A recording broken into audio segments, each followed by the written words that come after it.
Hi, this lecture will cover articulations.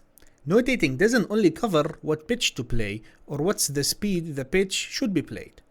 There are also notations for how loud the pitch should be played and also the quality of the note that is sounded. Problem is, they're way less specific than the notations for pitch or duration symbols, and they could be easily overlooked. These national conventions are also relatively recent additions to the musician's vocabulary, having appeared in the 17th and 18th centuries.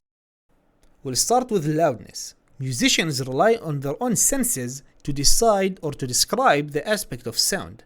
Musicians use this sign. The P stands for piano, and it indicates that the sound should be quiet. And the F stands for forte, to indicate the louder sounds. In order to express louder, less loud, softer, or less soft sounds, more Italian names has a role in this. Mezzo, which means half, pio means more, and meno means less, and they're shown on the first letter basis. And here's the list. They're called dynamics, and they're placed below the staff. In performance, the musicians may become gradually louder or gradually softer. A crescendo indication tells the performers to become louder over time, while a decrescendo means they gradually become softer.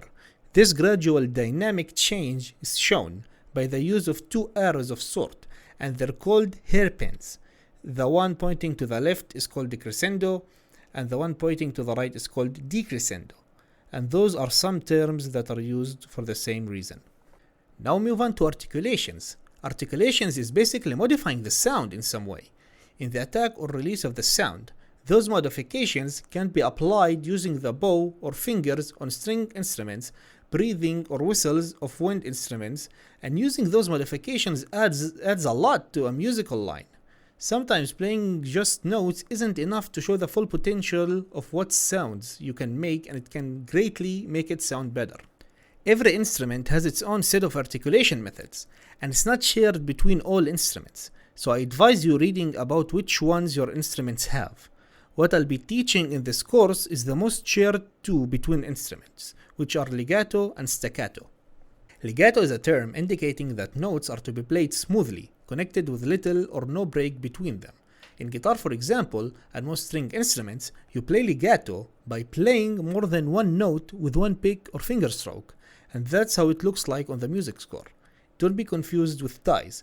Legato appears on the top of the notes, ties appear on the bottom.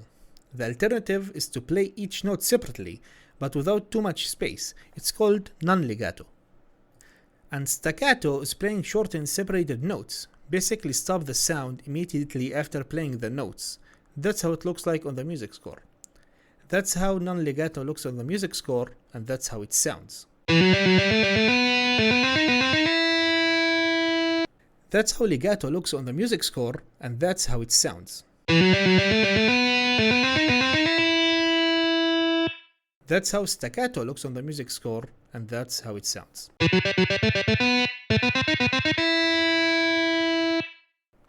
There is a lot of different signs and terms and words that you may encounter, but most of them are either rare or not used as much anymore.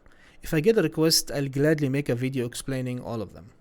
Exercises for this topic aren't necessary. It's only a matter of remembering the terms. So take your time to remember them, and see you in the next video.